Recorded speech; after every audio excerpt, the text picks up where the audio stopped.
for the last several weeks, and it's all being considered. And Sean Spicer came out and said, it's under advisement, basically.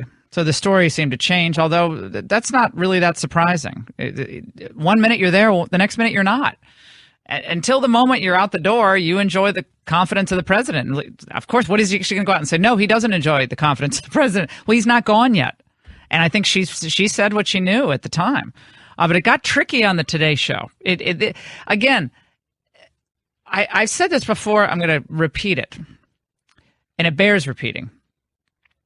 Sometimes going on television is not the best idea. The people, for the most part, who will be interviewing you have one goal: to help you destroy yourself or to destroy you. That's what most of them want to do. They're not really interested in getting to the facts. They're not really interested in finding out what's going on. Most of the folks who are going to be quizzing you and prodding you are people who want to make news, and they want to make a name for themselves, and most of them don't like Trump. So you got to pick your television shows to go on very carefully. You've got to pick your battles, and then you've got to be ready for those battles. And I would do less TV in general and focus more. If I'm just talking about everybody in the West Wing, I'd do less television and more policy. Less concern, less engagement one-on-one with the media on camera, and more strategic planning. That's what I would do, because it's a viper's nest. A friend of mine who works in the White House messaged me, a great appearance on Hannity last night, and I said, watch your back. It's been a long day, he said. I've been here all day, he said. And 18 hours later, still in the White House, working hard. Good. Well, that's what you wanted to do. Watch your back. Be careful. It's a viper's nest in there. You got leaks coming from everywhere. And in the end, we don't know what Mike Flynn actually said, if anything objectionable, to his Russian counterpart. But we do know that someone who didn't like Mike Flynn leaked a transcript to the New York Times. And if the transcript came from the intelligence community with the aim of not helping the administration, but the aim of getting him fired, wow, are you going to call yourself a whistleblower and ask for whistleblower protection? Then step forward. If you want whistleblower protection, then step forward. And maybe you'll get whistleblower protection. But until then, you violated your oath, you violated the law, and you should be removed from whatever position you're in. I think the government should do an investigation. The Trump administration investigation into the leaking, because this leaking is now serious. Now, I think Mike Flynn had become a distraction for the administration. There's no doubt about it. He'd become a big distraction. But let's go back to this interview on the Today Show, because I want to hear from my listeners. It's really interesting, and I said this I've said this many times, but I said it to some friends earlier this morning, that it's amazing how much common sense comes out of the country. Just people who listen to the show or email or tweet us. I mean, there's some nasty stuff. Who cares? I don't care about that. But there's a lot of common sense where people say, do the stuff you came in to do. Probably don't go on television so much. And always give people the truth. If someone tells you to go out and say something that's, either not on point, someone says go out and focus on, and it's either it's distorting the truth or not the truth, you can't go out and say it. Ever. I mean, this happens to every administration, by the way. It's not just this administration. You have to have a strong chief of staff who locks it down early. Locks it down. The following things will not happen. And if there's someone who thinks that he or she is above the chief of staff must then go to that individual or go to the president and say, hey, you hired me as your chief of staff. If you want so-and-so to be the chief of staff, no problem. Happy to step aside. But if you want me to run this executive office, I'm going to run it. And this is what I believe needs to happen. Now, you can take my advice or not, but I will not be second-guessed. And I will not have my authority undermined here by someone who wants to go around me right to you to mess up the entire narrative and to get us off track. You need a chief executive, chief of staff, who can do that. Maybe Reince did do that, and we don't know that. But, gosh, it doesn't seem like it so far. It seems like you got 3 chief of staffs. You got Jared, you got Kellyanne, you got Reince, and you got four chief of staff, and Bannon. 4. So who's the chief of staff? Who's running the West Wing? 4 people? But that is not, Kellyanne kept saying today, it's not sustainable. It wasn't sustainable. It wasn't sustainable. You know what's not sustainable? 4 chiefs of staff, excuse me. That's not sustainable. Never going to be. You need a strong chief of staff who says, you know something? This is what we're focusing on today. We're not talking about crowd sizes. We're not talking about how the media is terrible. We're not talking. This is our message today. We're doing jobs, the Rust Belt. We're going to Michigan. We have a big event planned. These 5 regulations are going to be repealed today. We're working on tax reform. These 3 initiatives are going to be embedded in the tax legislation. This is the message of today. You're going to go on this show to talk about this aspect of it. You're going to go on that show. You're going to talk to this reporter, and you're going to give them. But this is how it works. Otherwise, you have 5 messages coming out of the White House, and no one knows who's in charge. You need a strong chief of staff who can do that, who the president respects, and the president will cede authority to. Not cede, ultimate decision-making authority, but I'm talking about among all the chief players. Doesn't mean that everyone doesn't have a really positive role to play. They do. All these guys are smart people. Only one chief of staff.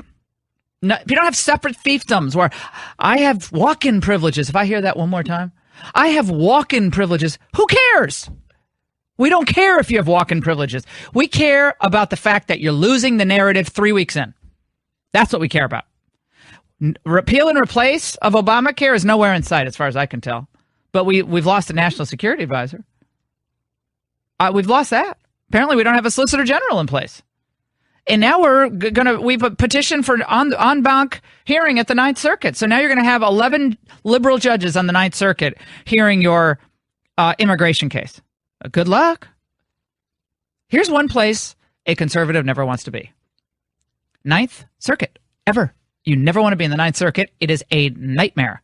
It is filled with liberal judges. There are 29 judges on the Ninth Circuit. You want to know how ridiculous this circuit is? Idaho, Arizona, Utah, California, Washington State, Oregon. All those states are part of the Ninth Circuit. 29 judges. 11 judges would hear, if it was granted, you have to have 15 judges to grant the petition. You have 11 who would sit and hear the case again.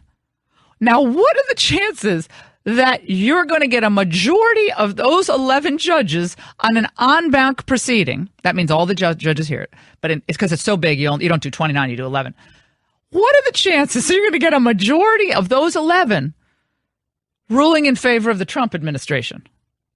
Now, I don't care that one judge on the Ninth Circuit made what's called a sua sponte, a request for an en banc. That's okay. It doesn't matter that one judge, as the administration, could just say, no, we're either going to go right to the Supreme Court for immediate relief. You'll have better luck there.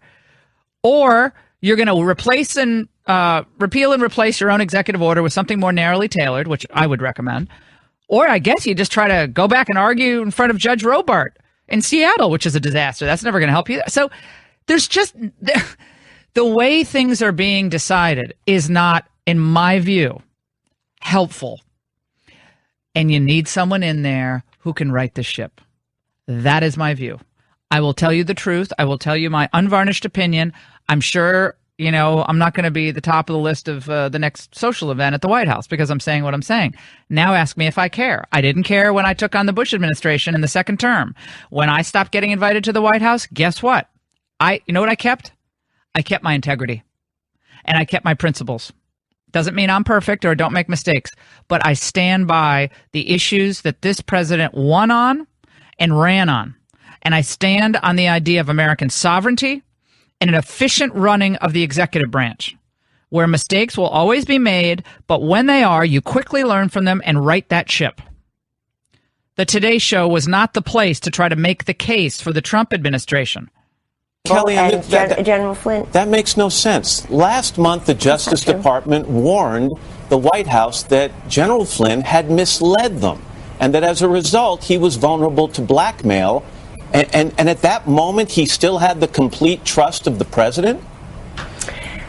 Matt, I'm telling you what the president has said, which is that he's accepted General Flynn's resignation, and he wishes him well, and that we're moving on. Again, I always think of what's the purpose of going on the Today Show? What was advanced? And I'm not blaming Kellyanne for this. She's trying to do her best in a very difficult situation. But what's the point? What is advanced by going on and talking and getting beaten up by Matt Lauer? I want to go back to that phone call with the Russian ambassador back in December. You're starting to make me think that perhaps General Flynn, that he wasn't freelancing during that call, that in fact he may have been making that call on behalf of the administration or the incoming administration. Would that be accurate? No, it would be a mistake to conclude that. Remember, in the end, it was misleading the vice president that made the situation unsustainable. Which the White House knew about last month. And yet yesterday you went on the air and said that General Flynn had the complete and full confidence of the president. And General Flynn decided that he should resign last night, and the president accepted that resignation. Well, again, what you want to be on television talking about is growing the economy, enforcing the rule of law, and advancing the administration's mandate to, I think, increase the public's belief that government can actually work. I mean, you want to increase and advance your agenda and ensure that the public, at least a majority of the public, believes at any given time that you're on their side, which is why Trump won. Trump won because of that narrative. 855-40-LAURA. We're going to take a break. We'll get to all your calls. I like General Flynn. I don't trust this story about the call and the transcript that no one's seen. To me, this all seems too convenient. Oh, the word setup comes to mind. Neoconservatives want their guy in that National Security Council. They want their guy. They never liked Flynn. Flynn is much more aligned with Trump on foreign policy than he is with the Weekly Standard crowd. So when a good person is taken down in the Washingtonian fashion as Flynn was, at least my spidey antenna are up. I don't know all the facts or what exactly was said, but my spidey antenna is up. Why does an incoming national security advisor not have the right to be on the phone with his counterparts in other countries? Do you not have that right? I mean, I don't understand why that in and of itself is a violation of any, and the Logan Act has never been used to prosecute anyone. Does that mean if I went and I saw some Russian ambassador at a party and I said, you guys have the wrong policy on this and I believe that this policy should be changed, am I in violation of the Logan Act? I mean, it is. This is why nobody's been prosecuted under it. 855-40-LAURA. Your reaction to this and a lot more. Rick. Laura, honor to speak to you. I just want to make a quick point. That is, every issue that you speak about, I wish that the Trump administration would listen to you because you are right on all the time. That's all I have to say. Thank you. Thank you. That's nice of you to say. I appreciate that. Let's go to John in South Carolina, line 4. Johnny. Hey, Laura, I echo everything that you said so far. I just wanted to add one thing, and there's no way to deny that this is going to be a huge black eye for Trump in the first 30 days. The one thing I want to come back with as someone who supported him is, Democrats and the media is very quick to point out this quick failure.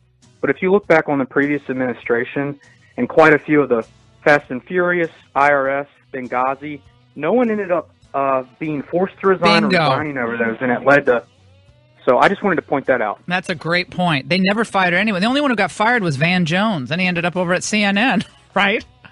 We have a lot more to get to. All your calls, you guys give common sense advice and also analysis, just common sense, how to run this thing better. They can figure it out. Congressman Mark Meadows is going to stop by from the Freedom Caucus. Trouble, trouble, trouble, trouble, trouble, trouble, bad dog in You could be in trouble if identity thieves get a hold of your personal information. They start going into your accounts. Forget about it. You have to do what you can do to protect yourself, your hard-earned money, to stay out of this trouble. The identity theft in this country skyrockets around tax filing time. Last year, listen to this. No, last year and the year before, you combine them, $47 billion in fraudulent refunds that have been blocked. Okay, they tried to get these refunds, been blocked. Well, my goodness, you have got to get LifeLock on your side. If they detect your information has been tampered with, intruded upon, they alert you. But not just that. A U.S.-based agent will then work with you to fix the problem that exists now. And it's much better than the free credit monitoring. So no one can prevent all ID theft or monitor all transactions at all businesses, but LifeLock is the best of all the identity theft protections available. Membership start at $9.99 a month plus applicable taxes. Go to lifelock.com or call 1-800-LifeLock. 1-800-LifeLock. Use the promo code Laura. That's Laura for 10% off your LifeLock Ultimate Plus membership. Visit lifelock.com. Remember, save 10%. Lost your national security advisor. You got your administration mucked up in all these lawsuits. By the way, the more I read about the Ninth Circuit en banc petition, the more confused I am. You now have a district court judge, female judge Brinkema down in Virginia, who's ruled against the administration, issuing a preliminary injunction against the travel ban. That might go to the Fourth Circuit. So you mucked up in the courts. You lost your national security advisor. You had the rollout with Spicer that was difficult with his initial appearances. And you have leakers.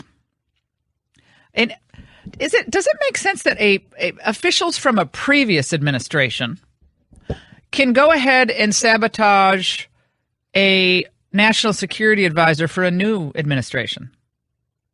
Well, certainly that looks like exactly what happened.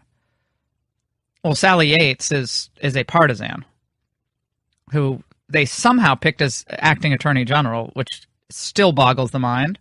Whoever responsible for that should be gone. You just have to be gone. That's just terrible decision making. And then you just have someone who leaked the transcript or details of a transcript to the New York Times.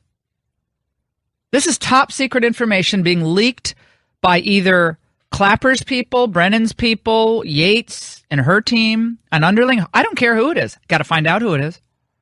Joining us now, Mark Meadows. He's one of the good guys. North Carolina's 11th district, chair of the Freedom Caucus, and we look to him for, well, some guidance in what is stormy weather here in Washington, even though it's pretty beautiful out. He joins us now. Congressman, happy Valentine's Day. Is this a Valentine's Day massacre we're seeing in the administration, or are we going to turn it around? Happy Valentine's Day to you, Laura, and to all your listeners. I can tell you we're not only going to turn it around, but some of this is to be expected. You know better than anybody just how really the good old boy network in Washington, D.C. is there. It's alive. It's well, and anybody that threatens to change it is going to meet with major resistance. And so I can tell you that it will get turned around. There will be more of what you would say the difficulties with a rollout, transition, and the like. The leaks probably concern me more so than anything. Mm-hmm. You're exactly spot on in talking about that, but with General Flynn's resignation, we've got General Kellogg that will be taking his place temporarily. We don't miss anything from a national security aspect, but we need to also understand that these leaks are strategic. They're trying to undermine the progress, whether it's on immigration reform, whether it's on other issues of national security implications or foreign policy. It's troubling, and I can tell you that at this point, it's all about getting good advisors and maybe listening more to Laura Ingraham on her thoughts. Thank you. Well, it's easy on the outside to give advice, I guess. On the inside, it's different. But what you heard this morning on some of the cable news is that what the real goal of the left here, you're right, is to give a sense of delegitimization to the Trump team. And Flynn the Flynn issue raises other questions, and Mark Halperin was on with the crowd at Morning Joe, and they were basically saying, well, what did Trump know, and when did he know it? Almost everyone I knew thought from the day that Donald Trump named General Flynn that his days were numbered in the job for a variety of reasons, including his ties to Russia. But it does raise questions about the president's judgment and about the White House counsel who knew about this allegation that he could be blackmailed for a month, and whether he did something about it or not. Most people I know who've had that job would have resigned had something not been done about it. Do you sense that what's really going on here is an attempt to get to Trump? That Trump knew about this report, again, that the White House was warned on Flynn. Trump was warned about possible Russian blackmail. Again, this is all whisper campaign. We don't know exactly what this is about. But that Trump should have acted sooner. And why didn't he act sooner? Of course, what they want to put in the people's minds is that Trump has some affinity for Russia for whatever reason, and that's clouding his judgment. And I mean, what the left really wants to say is that he's unfit for office. That's where they're going with this. You got to take 4 or 5 steps forward, but that's where they're going. Well, that is the narrative, Laura, and here's the concerning part. And you had on the lead-in where you have some of your Democrats that are saying, well, gosh, he needs to be more thoughtful, and he needs to have a better plan to roll some of these things out. And so you're getting two arguments. So it's interesting. Now we're having this morning, well, he should have acted quicker. And yet, just a day or so ago, he should have acted slower. I mean, there's no pleasing the left, Laura, when it comes to really making change. Now, I will say that the president is a very loyal individual. General Flynn not only is a trusted confidant, but loyalty is a big thing to the president, and you can appreciate that. At the same time, our national security, I can tell you the president is not going to allow our national security, whether it is in the role of the National Security Advisor or our southern border or anything in between, get in the way of protecting the American people. And so with that, it was more of a deliberate move. I think that in some of these things, the internal conversations that happened within the West Wing were really such that maybe there were some new revelations that came out just in the last few days in terms of the integrity of General Flynn. And I don't want to impugn anybody's integrity based on reports, but at the same time, I think he did the right thing by resigning. I don't know what he did. This is, I keep saying, a friend of mine just emailed me, was Flynn destroyed by fake news? What's the new? What did he do? I mean, he said in his letter of resignation he didn't fully describe the nature of the call with his Russian counterpart. But he didn't. They keep saying he lied. I'm not sure that he lied. I've been around this town longer than you, Congressman, and I've seen good people dragged through the mud by their opposition who wanted them out before they even stepped into office. They wanted Flynn gone because Flynn is not a neoconservative. He's not part of the neoconservative establishment, nor is Trump. And the neocons have wanted back into national security from day one. They wanted to get Flynn out so they can put their guy in. I'm sorry, but or someone in who's more amenable to the neoconservative agenda. That's what I think is under. See it. And you have been around, and so you see it very clearly. So it's interesting that you point that out because everything comes back to this Logan Act that they're talking about. That no one's ever been prosecuted under. And no one's ever been prosecuted. And actually, if we had prosecuted people, it would be a lot of other people other than General Flynn for their involvement, whether it be with basketball players going to North Korea, whether it be other people actually getting involved in foreign policy without being authorized. The other component is supposedly there's this negotiation about sanctions that happened prior to January 20th. Well, we don't see any follow-through on any negotiations that he presumably had done. So even with that, to have a casual conversation without any quid pro quo issues is a non-starter. So your point's well taken. I think what we've done is we've created a crisis in the midst of a few things that may or may have been said, may or may not have been said. And so in doing that, Laura, it is critically important that the millions of Americans who support Donald Trump, that they don't lose faith in him. Heart. Faith in him or faith in the agenda. But before we leave this topic and go on to Obamacare, which is what we should be focusing on, should there be a congressional or executive branch investigation, maybe a special counsel, to investigate the leak of this transcript, the nature of its contents, to the New York Times? Because this is a national security matter. Should there be an investigation? Would you support one? Well, I support going after anyone within that circle that is leaking sensitive information to the press. And what you're getting is it's leaking like a sieve over and over again. Some of those are people searching for power, some of those that are trying to undermine the president's agenda. But all of that being said, it's critically important that we stop that immediately and that we start to look at. I understand the administration is looking at that, but it's not, it's not something that a congressional hearing would do. It is something that you truly have to figure out what's happening within the executive branch and hopefully hold people accountable. Yeah, well, Yates, the Deputy Attorney General in December, then became the Acting Attorney General. She's a partisan. Yates, everyone I know who's worked in the Justice Department, who's worked with her, said, look, she's a smart person, but she's a partisan. And they were laughing at Trump all in the halls of the Justice Department. Now, she's the person who ends up finding Flynn's comments, quote, highly significant and, quote, potentially illegal, according to an official familiar with her thinking. Another person in the Justice Department speaking to the Washington Post today.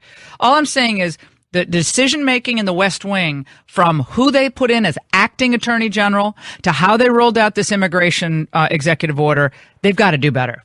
Because they made these mistakes have cost them precious time, and they've lost the narrative. Let's move to the left and this Obamacare replace and repeal and replace. Jason Chaffetz, his town hall that he had last week, Chaffetz, who was elected with 73% of the vote in Utah, said this.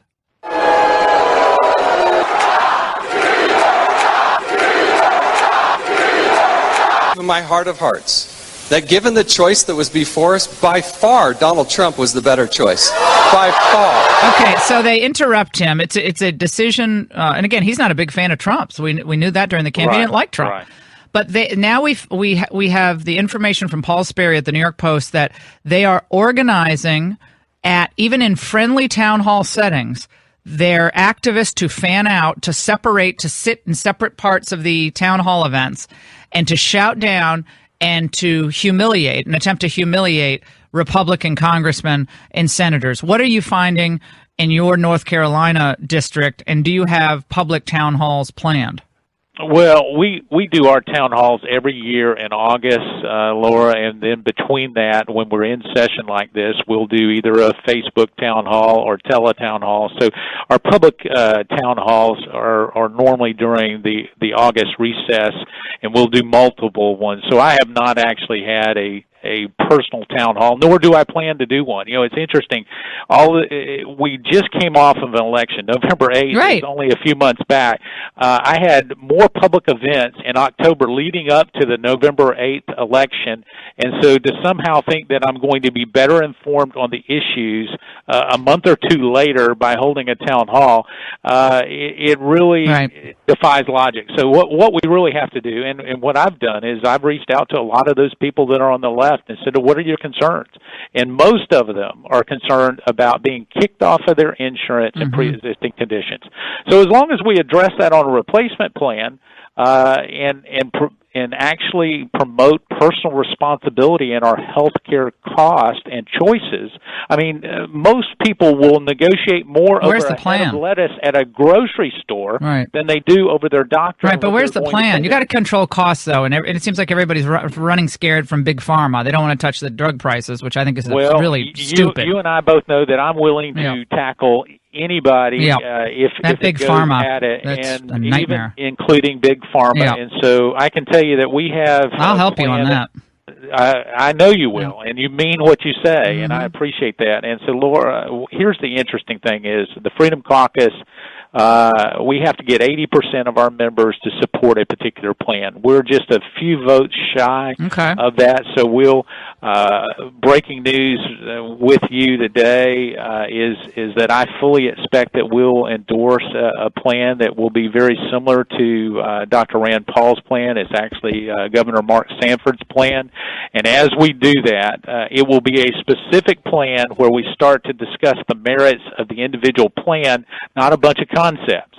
And so in that plan, it really looks at allowing not only for more personal decisions and personal control over your health care decisions, but it also starts to limit the growth of the big bureaucracy here in Washington, D.C. that wants to control every health care decision. Congressman, we're out of time, but fascinating interview. We really appreciate your joining us. We'll check back with you. This repeal and replace has got to happen sooner rather than later. We appreciate your voice very much. Stay with us. Give me your sense here. Because when they call it a raid, we're supposed to think it's all unfair. But what I think is now we actually have the law being enforced. But I said this on Fox and Friends today. Happy Valentine's Day. I said this on Fox and Friends today that we've been doing these immigration sob stories since 2006 on the show. Because I've been telling you all along, this is meant to tug at your heartstrings. But if they really were just telling these personal narratives and sharing personal experiences on the immigration front with people, they would share the experiences, both the positives and the negatives of rampant illegal immigration. The positives, well, the guy who starts the small business and pays taxes and daughter's a valedictorian and he flies the American flag. Okay. Then what about the other stories? What about the guy in Colorado Springs, arrested for the third time for DUI, runs over a mom, leaving 3 children without a mother? Where do those kids go to get their lives back, get their parent back? How do we judge this narrative if we have an American media who are constantly advocating on one side of this issue? On a scale of 1 to 10, how heartless is Donald Trump and the Immigration Customs Enforcement being here by actually focusing on those who are criminal aliens, who by law become deportable aliens? According to the immigration statute, you become a deportable alien. Well, what about their due process rights? Guess what? You decided to come into the country illegally and then commit crimes in the country. You become a deportable alien, and you should be processed as such.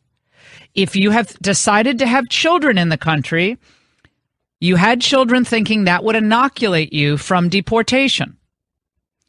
It does not, according to our law. Now, if Congress wants to decide, with all of its intellect and experience, that criminals with children in the country should be allowed to stay, then they can take that to town hall meetings across the country. Imagine that legislation. If you've committed crimes as an alien and have children, you can stay. Can you imagine that law? No, because nobody would write that law. Because that law, there would be an uproar nationwide if they tried to push that through. So what they try to do is they try to cow the enforcement officials and intimidate them from enforcing the rule of law.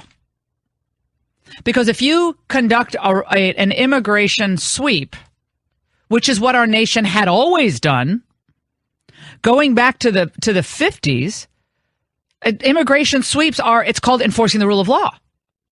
You can send Jorge Ramos out on 2 or 3 television shows last night to advocate on behalf of lawbreakers. Okay, I understand that's what he does. He does it every night. He believes that you have a constitutional right to remain in the United States of America. Do you notice he doesn't really ever answer the question on who should be deported? You really press him on, okay, give me the classes of aliens who you think are deportable. They need to do that with Jorge more. I don't think Hannity did that last night either. Who is deportable? Who's deportable? Anybody? Does Canada have the right to deport people out of Canadian territory? A lot of them will, by the way, say, yes, Canada has the right to deport, but then all of a sudden the question comes back to them, the United States, and, well, we have to have procedural due process for illegal aliens in the United States. So you have a procedural due process right to have a lawyer represent you, to have cross-examination of Border Patrol agents and custom. Really? That's what the Constitution was written to protect, the rights of people who are not American citizens, to argue the case as why they should be or why they should be allowed to stay. Gosh, I don't think that's what the Constitution was written to protect. Obama deported this was just in his first term, 409,000 people in his first term. It slowed down a little bit, especially in the last 2 years, but he kept deporting people, even through his second term. But there was a lot in the first term. 75% of the immigration raid arrests under Trump have been for criminal convictions, according to DHS. In my view, Trump is doing exactly what he should be doing. And you know what else they should do? They should publicize the crimes. Back to communications at the White House. Drew, you can chime in. Drew's learned a lot about communication over the past few years. This is what I would do. Communication. If you're going to do these raids, I would roll out the 3 steps of, we're going to have the enforcement step, but before that, we're going to lay out the groundwork for why the criminal aliens are such a menacing part of the U.S. population. I would roll out more victims. I know we did it in the campaign, but that's okay. Victims of illegal immigrant crime, beyond just Kate Steinle and Jamal.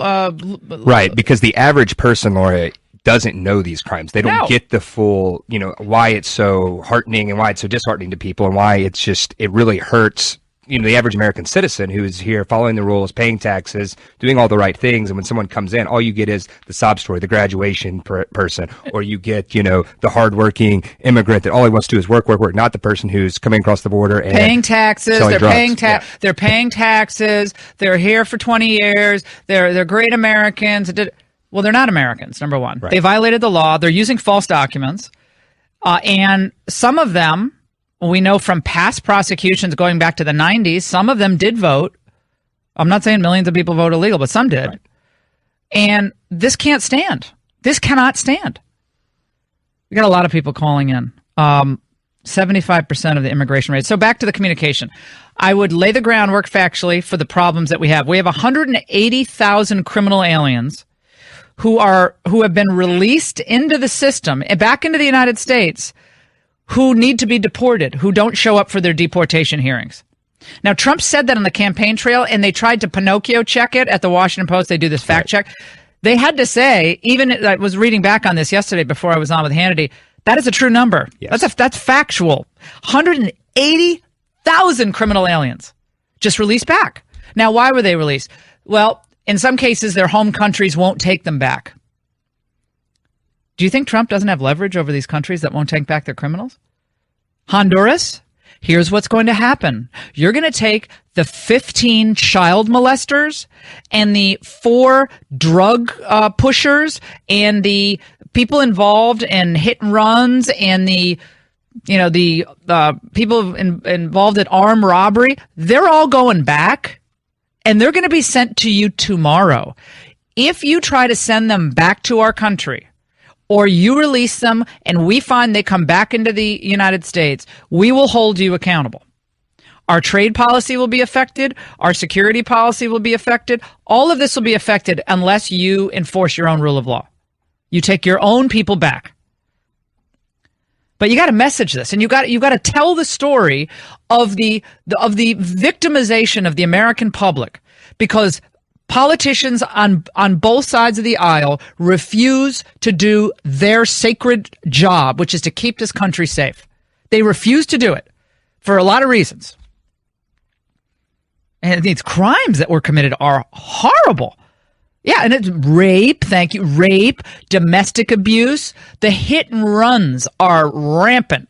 Arizona, Texas, LA County, Oakland, hit and runs, multiple DUIs, but DUIs that result in serious property damage or serious damage to persons, meaning death, maiming, losing limbs. I mean, some of these, Jessica Vaughn's going to join us. She's going to tell us, explain more on this and another issue about the 72 terrorist acts that were committed, terrorist-involved acts committed by people from the 7 Trump-listed countries in that immigration ban. We're going to go one more call.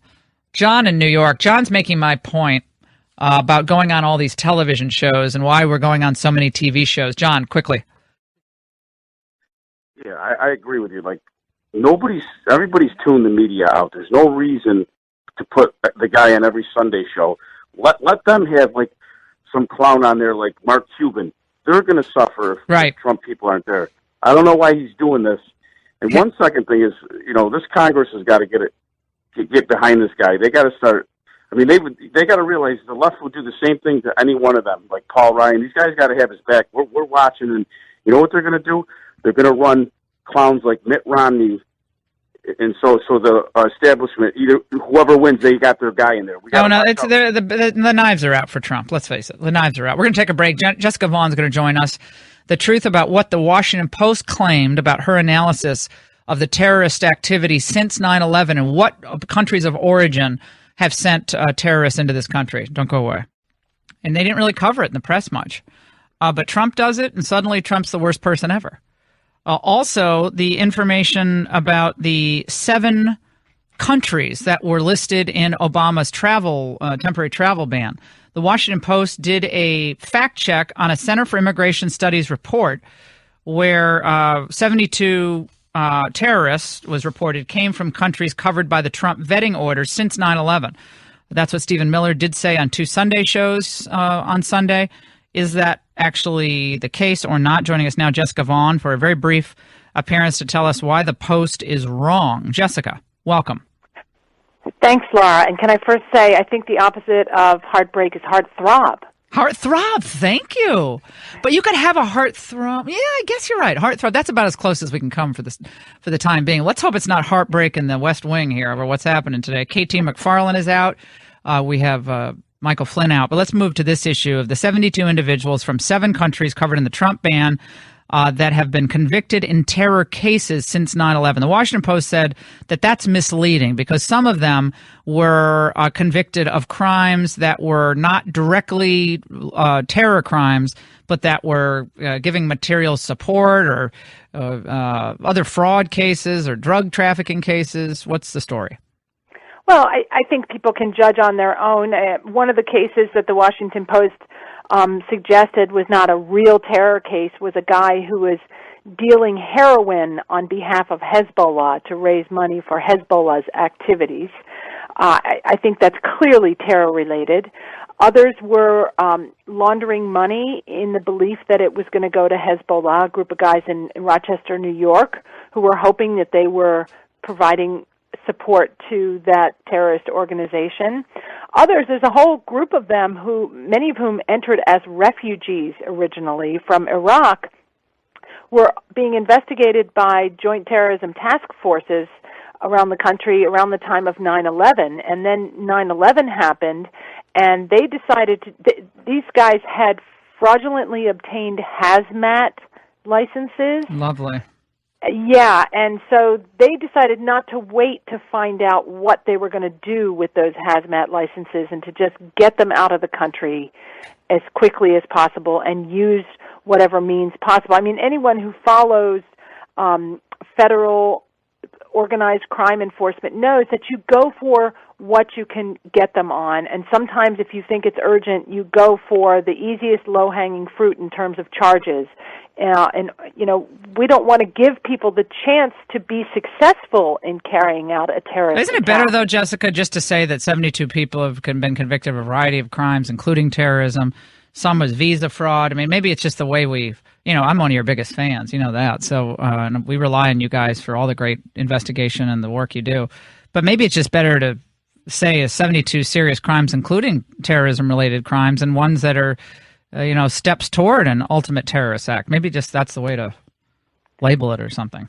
Sure. Well, I think the takeaway is that there have been dozens of people from the 7 countries in Trump's vetting order that have caused problems, have been involved in terrorism in the country, and that it was absolutely preposterous for Judge Robart to say that no one has ever been arrested from these countries. Therefore, this vetting order needs to be stopped. Also, the Fourth Circuit judge, right? Oh, the Virginia district judge also said there was no evidence in the ruling yesterday, the day before. So this continues to be pushed by these judges who are not to be sitting in judgment on national security matters. Jessica, thank you for your explanation of all this. We really appreciate it. We'll have you back soon.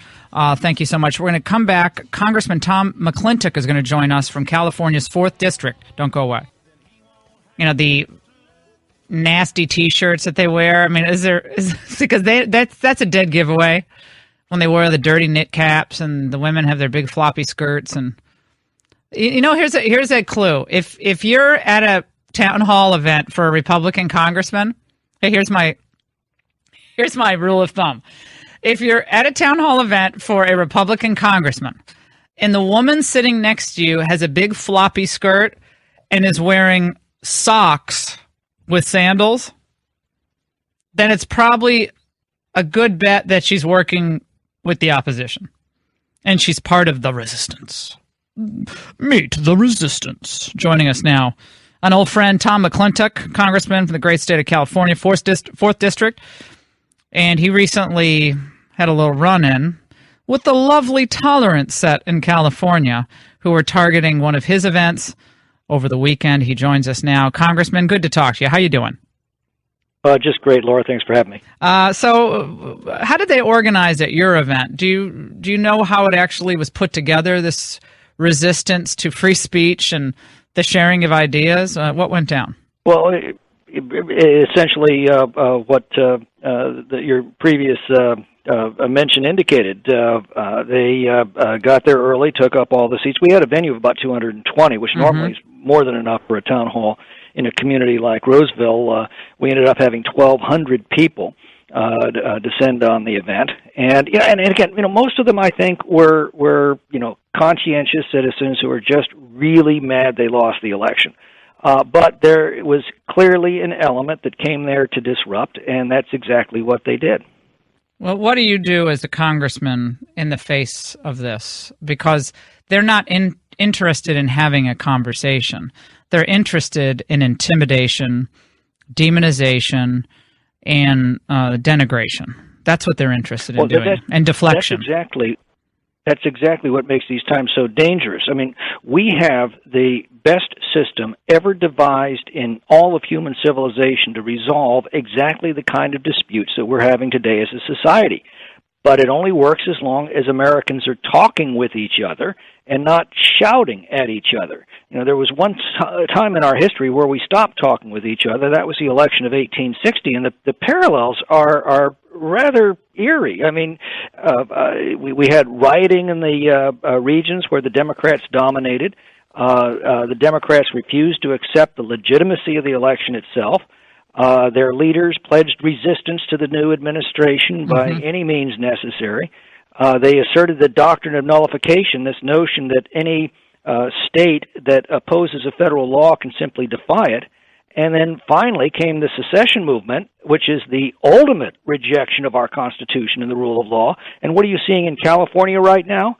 A formal secession movement that, according to the polls, is now supported by a third of Californians.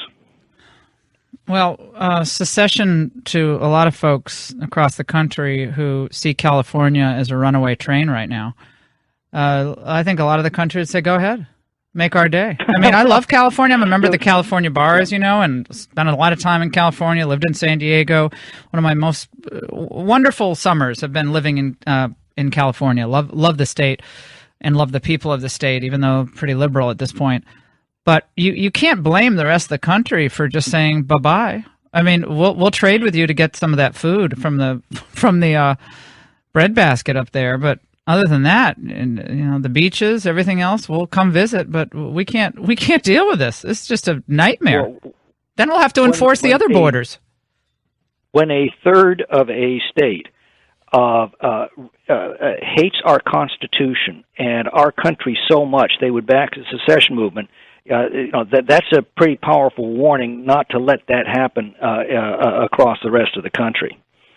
What do you recommend for your party in California? I mean, I have recommended, and it's mostly fallen on deaf ears, that despite what the left is doing, Trump, when they settle things out in the West Wing, which I hope happens soon, when things stabilize in the West Wing, I think Trump has got to expand this populist movement to unfamiliar territory and territory where there are a lot of doubters, and preach the gospel of the free market and sovereignty and patriotism and civic virtue in Oakland and Sacramento and not just Orange County, but all across that state, and in Washington State and Oregon, and expand his movement. I think that is so critical. And he'll get protests, and that's okay. I think he shows a lot of guts when he does that, and I think he should continue to do that after things stabilize in the West Wing. Oh, yes. Well, not only that, but remember the American founders didn't call them self-evident truths for nothing. It helps to point them out to people, but when you do, they get it. And I think the example that the Trump administration is going to show, reviving our economy, securing our borders, restoring our national security, those are going to be powerful messages across the entire country, and they'll even permeate a place like California. I've got Tahoe in my district, which straddles the state line. And many years ago, when I met with a group of business people there, I asked them, well, what's it like doing business in a community that's divided between two states? And one of them immediately responded, it's very simple here in Tahoe. On the Nevada side, they ask, how can we help you? And on the California side, they ask, how can we stop you? If Donald Trump is successful in reviving our economy, I am very confident he will be, states like California are going to be left in the dust, and I think that's going to be a very powerful message. And also, if you may note, Donald Trump did a lot better with Hispanic voters than either Romney or McCain did. That tells you, despite the negative press, despite the near constant negativity coming out of the press, which I think you're right. That's a great point, Tom, to keep making to people. Yeah, and that means that these truths are self-evident, and people do get it. What about the immigration enforcement? California is, of course, an example of, in my mind, what happens when you have uncontrolled illegal immigration. You have mass sanctuary cities. You have entire neighborhoods that do not speak English, signage in Spanish. I mean, I speak Spanish, love the Spanish language, and spent a lot of time in Central America, love Central America. But we're the United States, and yet we're losing our sovereignty and our understanding of what borders mean and why we have them. And California, it's a different state than the state that I first visited back in 1985, the first time I ever went there. It's a completely different state. Politically and of course demographically, it's just a different place. Well, and I suspect that part of the reason for the popularity of the secession movement in California is the fact that you have a large portion of the population that has no loyalty to this country whatsoever. But I tell you, I think you'll find a lot of Californians cheering the Trump administration in enforcing our immigration laws. Don't forget, it's our schools that are being completely overwhelmed by illegal immigration. It's our hospitals being completely overwhelmed. It's our jails and prisons. It's our economy. So I think that Donald Trump will find an awful lot of people cheering him on in California as he restores the rule of law and the integrity of our borders and the sovereignty of our country. When you look at the way the government in California has operated and the dominance of the Democrat Party, you look at counties like San Bernardino, who in 1986, I believe, in a last story I just read about this, it was, I think, 55% Republican, something like that, San Bernardino in 1986. Now it's something like 33% Republican. And the major change has been the demographic change. The Democrats know that the more immigrants, both legal and illegal, that come in, the bigger their piece of the electoral pie. and it's worked out very well for them as a political matter, has it not? Well, that's part of it. The other part is we've seen a mass exodus out of California. Our net domestic out-migration is more than 3 million since the 1980s. That means 3 million more people have moved out than have moved in. Republicans are still winning the vote in California. The problem is people are now voting with their feet. That is a serious problem. I've always believed that sooner or later people would wake up and turn things around, and they've certainly done that nationally. We've seen that in the last 4 elections, one of the most dramatic political realignments in the history of our country. We haven't seen that in California, and we've not seen much of that in states like Illinois and New York that are dominated by the Democrats. And I think one of the reasons is if your country's going to hell, you don't renounce your citizenship and move to Belize. You stay and you fight because, by God, this is your country. But if your state's going to hell, there comes a time when it's just a lot easier to move to another state. And I'm afraid that's what many Californians are doing. The only reason our population isn't collapsing is because, as you said, indigenous population growth and foreign immigration, much of that illegal. The cost of jailing illegal immigrants, the criminals, not people who just came across the border, but actual criminals. The last time we have a real study on this was back in 2014. And the United States as a whole spent $1.87 billion incarcerating illegal immigrants. Of course, much of this pegged to California. And in 2014, Governor Jerry Brown signed a bill that reduced the maximum penalty for misdemeanor convictions from 365 days to 364 days. The report says this has the effect of circumventing federal laws and making a non-citizen deportable if he's convicted of certain crimes. Put simply, California is doing everything it can to avoid federal deportation of non-citizen criminals. This is back now going back 4 years. Yeah, and California no longer even reports the legal status of their inmates, so there's no way of knowing. We do know that, Fox News a couple of years ago did a study from all of the sources. No data. Yeah, we have no data today, right? It's not aggregated. Correct. It's not aggregated, but they went out and tried to piece together a fairly accurate picture of what's going on. Bottom line is the illegal immigrant population is about 3.7% of the country, conservatively stated. They account for 13, almost 14% of all criminal convictions in this country, 12% of all murders. Yeah, the data available is inconsistent because jurisdictions in states like California don't keep an accurate log of who in what prisons are illegal immigrants. And this is all very convenient, is it not, Congressman? Because then the American people are in the dark.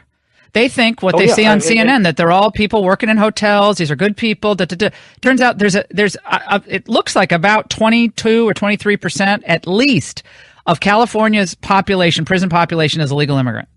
At least. Yeah, and you can go to the FBI crime statistics and you can find out precisely how many, Asian Pacific Islanders stole a car last year, but they won't tell you how many illegal aliens did.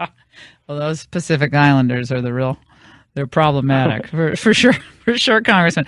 Congressman McClintock, this is what I love about you. Okay, you're operating in one of the most you are representing one of the most beautiful geographical districts of the United States of America. I mean, Tahoe has got to be one of the best gigs to be congressman, but you're in that state that's gone pretty much bonkers on most issues. But, I mean, if I'm you, I'm staying at Tahoe, because Tahoe, you can't really get any better than that. So we just need you to keep fighting for the things that are, the right things and the right issues, and take a ski run for me at Heavenly, because I haven't been back there in a long time. And you guys have too much snow there now. Now you went from a drought to too much snow. Yes, be careful what you wish for is the lesson there. But no, California's got everything in the world going for it except for wise government. And you look at that beautiful state, most equitable climate in the hemisphere, most bountiful resources in the country. We're on the Pacific Rim in a position to dominate world trade for a century, and yet people are finding a better future out in the middle of the Nevada and Arizona and Texas deserts. No conceivable act of God could do that much damage to a beautiful state like California. But acts of government can, and they have, and people are registering that by leaving, and that's a warning to the rest of the country. Well, God bless you. Congressman Tom McClintock, thanks so much. We'll check back with you soon. I want to go skiing in Tahoe. Oh my gosh. If you have never gone there, you have the chance to go there in the summer or the winter. One of the most beautiful places in this country is Lake Tahoe. Don't go away. I'll be on special report tonight. When we come back, your favorite love songs for Valentine's Day and why. And what song do you think would teach Donald Trump the most about the last 3 weeks? That's really getting specific. All right, we'll get to all your calls. 855-40